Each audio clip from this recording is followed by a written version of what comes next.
Assalamualaikum warahmatullahi wabarakatuh. Baiklah, kami dari kelompok 3 akan mempresentasikan hasil dari diskusi kami mengenai tugas penelitian kimia. Di mana pada presentasi kali ini saya dan teman-teman yang beranggotaan 3 orang. Yang pertama yaitu Mutiara Sekinah, yang kedua Marina Lantusia.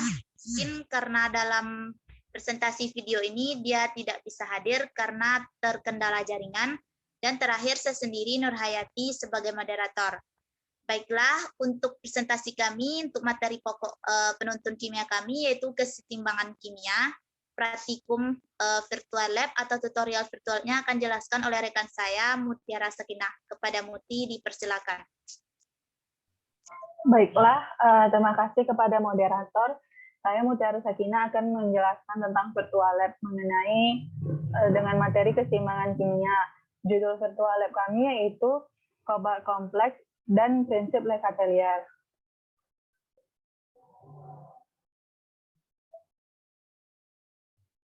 Apakah sudah terlihat, teman-teman? Masih loading.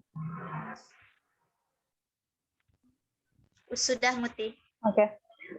Sebelum kita mulai praktikum, kita harus mengetahui dulu apa arti keseimbangan kimia. Keseimbangan kimia itu adalah di mana keadaan laju terbentuknya produk dan laju penguraian dari produk menjadi reaktan sama. Sebelum itu, sebelum memulainya, klik File, lalu pilih Load Homework.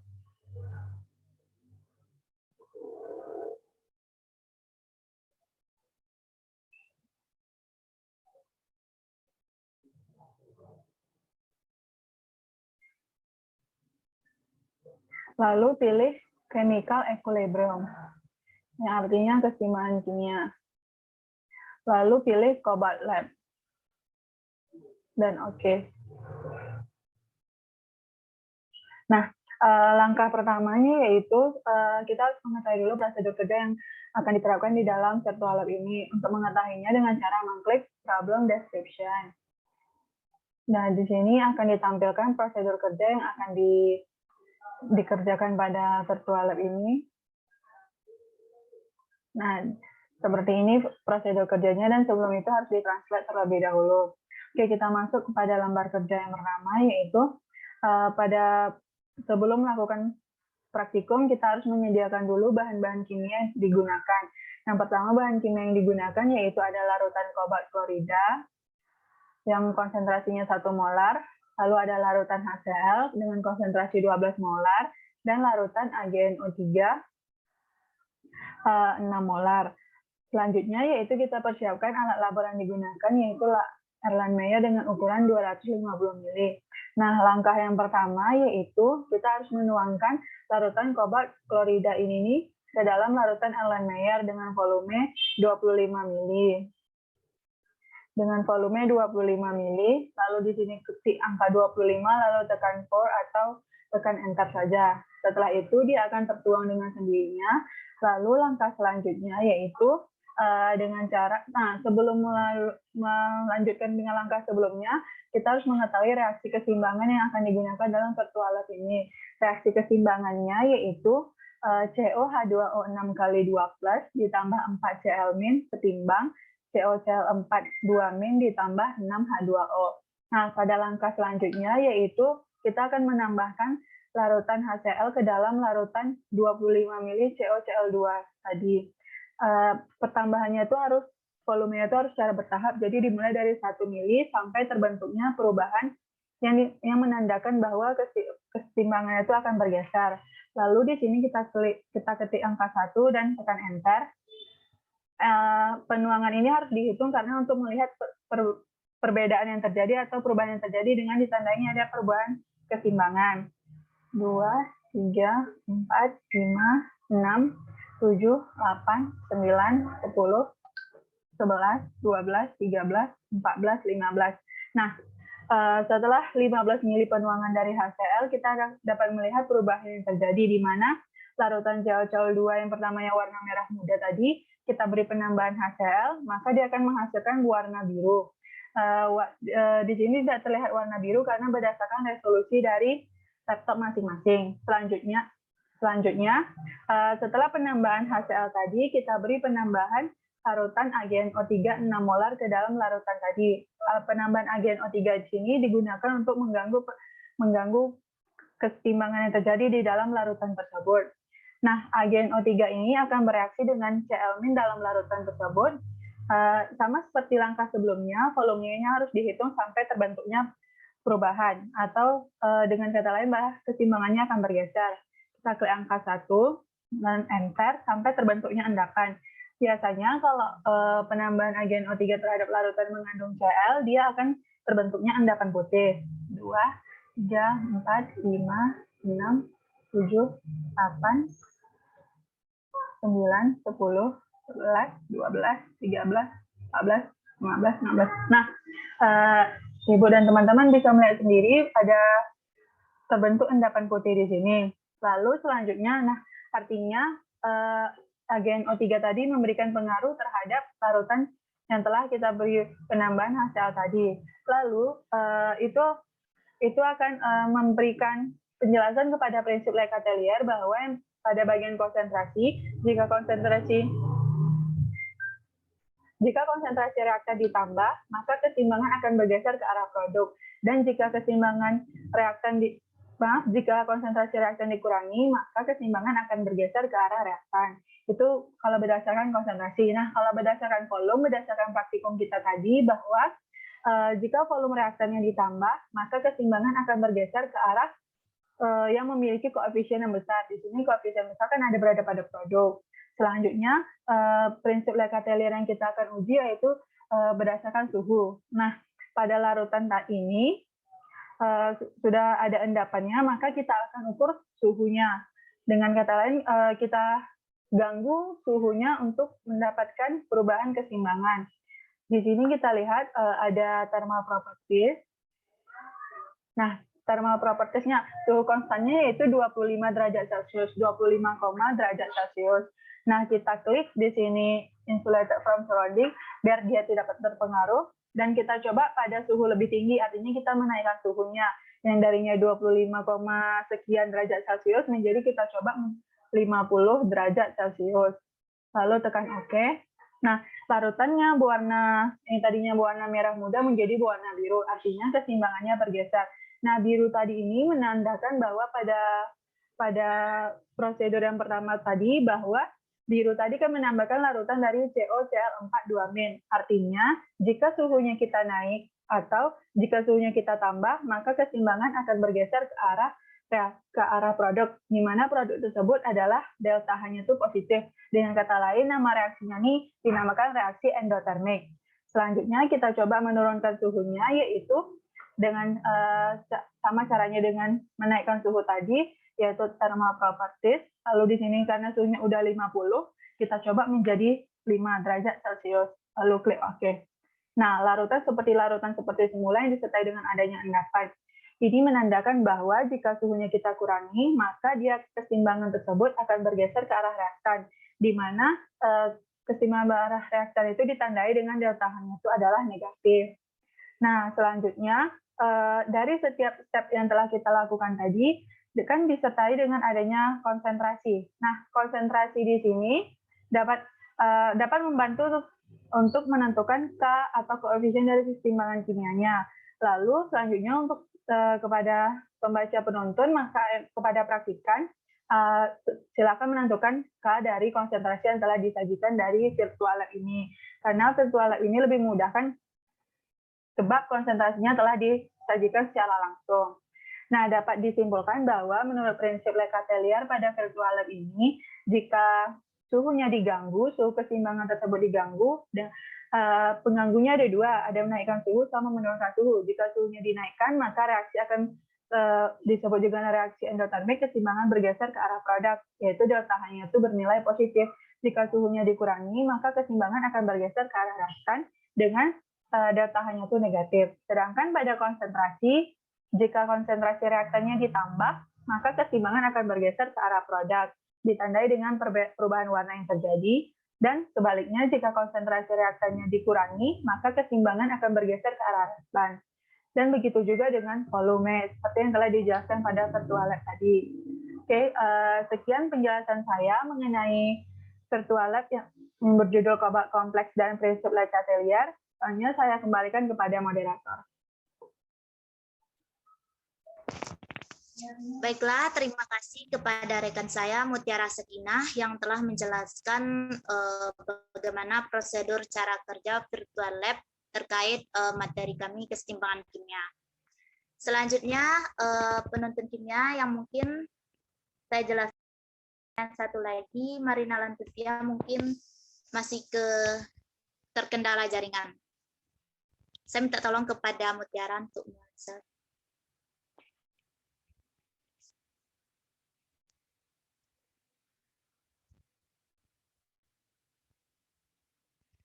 Baiklah, Ibu dan teman-teman.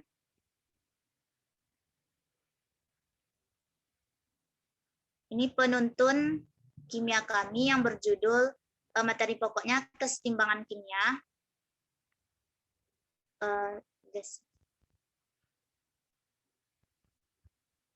Lanjut, Muti.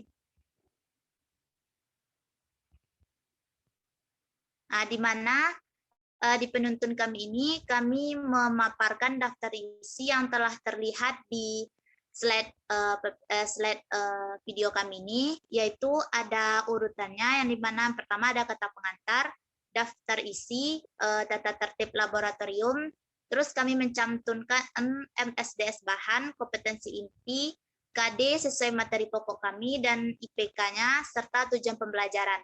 Di mana pada materi pokok keseimbangan kimia ini kami ambil judulnya yaitu Cobalt, dua kompleks, dan prinsip Le Chatelier.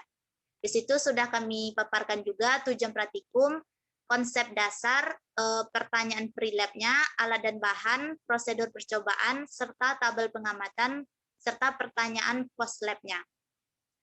Selanjutnya di sini sudah kami paparkan juga tata tertib laboratorium seperti aturan dalam pembuatan penuntun praktikum. Bisa dilihat ini ada poin-poin kebersihan, kehadiran, serta perlengkapan dan peralatannya. Selanjutnya juga setelah tata tertib kami paparkan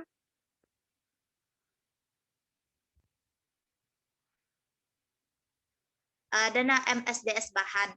Di MSDS bahan ini sesuai bahan-bahan yang kami gunakan pada tutorial virtual lab tadi, maka kami paparkan MSDS bahannya seperti kobalt yang telah dijelaskan juga, bahannya yang telah dijelaskan juga oleh rekan saya tadi. Di sini sudah paparkan MSDS-nya beserta hazard simbolnya. Begitupun dengan HCl. Dan juga serta kami juga tuliskan bagaimana cara penanganan apabila terjadi kecelakaan saat melakukan praktikum. Selanjutnya, setelah kami paparkan MSDS bahan, kami juga memaparkan kompetensi inti, di mana untuk KD kami ini sudah kami paparkan juga KI 1, 2, 3, serta 4. Adapun bunyi KD atau kompetensi dasar pada judul praktikum kami ini yaitu menganalisis, tepatnya yaitu KD 3.9 kelas 11, yaitu menganalisis faktor-faktor yang mempengaruhi pergeseran arah keseimbangan dan penerapannya dalam industri.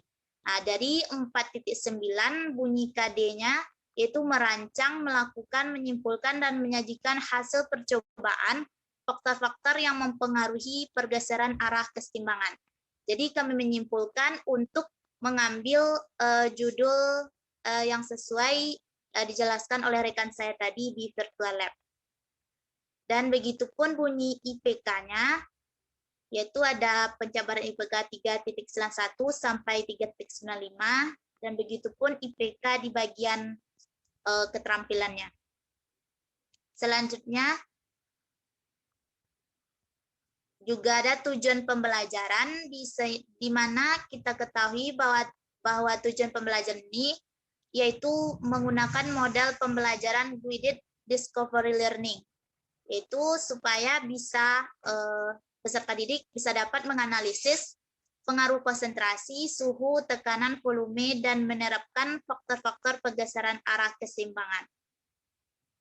Selanjutnya,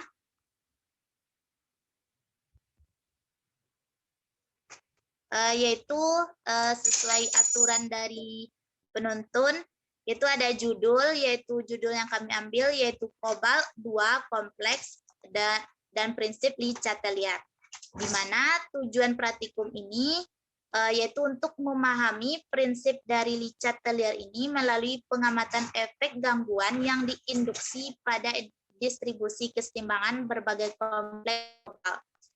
Juga kami paparkan beberapa konsep dasarnya dari sumber-sumber yang telah kami paparkan juga di daftar pustaka,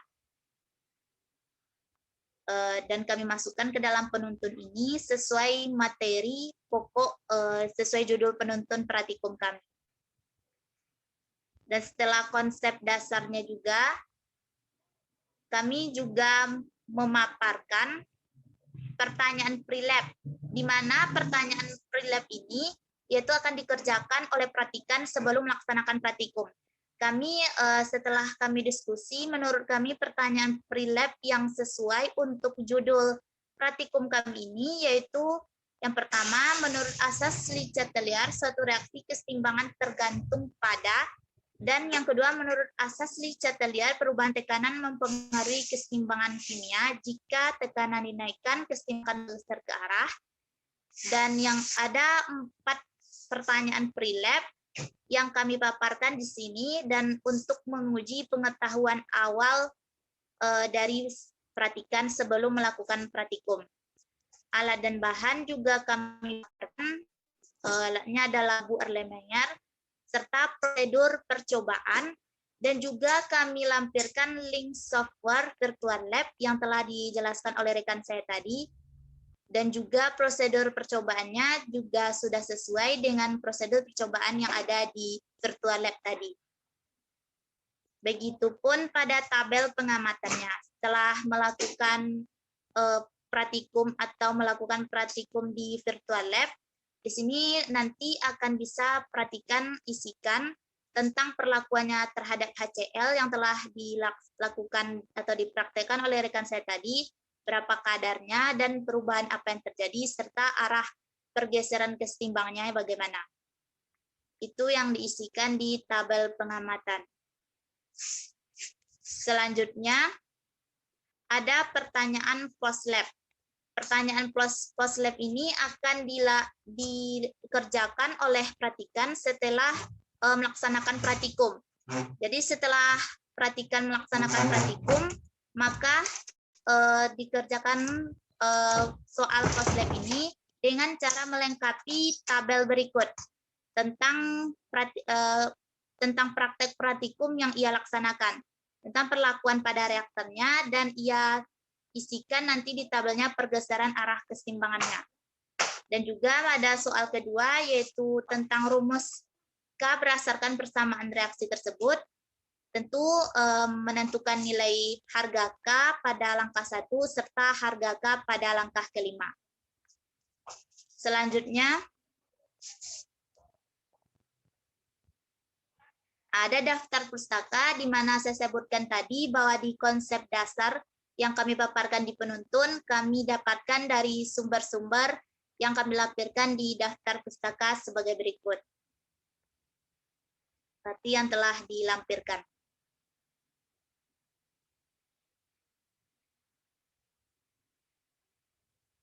Selanjutnya, setelah daftar pustaka, kami juga lampirkan serta melampirkan langkah-langkah virtual lab yang menggunakan software virtual lab yang telah kami gunakan, yaitu Kemo Kolektif. Langkah-langkahnya sesuai yang dijelaskan oleh rekan saya tadi, sudah kami paparkan di dalam penuntun. Dan bisa dilihat oleh teman-teman semuanya. Dan sesuai seperti yang dijelaskan oleh rekan saya tadi.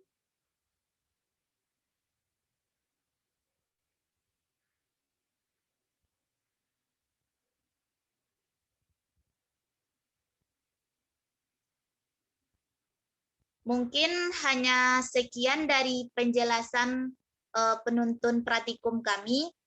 Mungkin kalau ada tambahan atau tambahan dari rekan saya Marina Lantusia, dipersilahkan.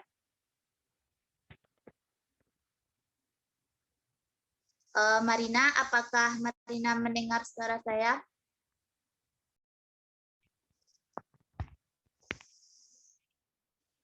Sepertinya Marina masih ke dalam jaringan dan dia keluar masuk Zoom.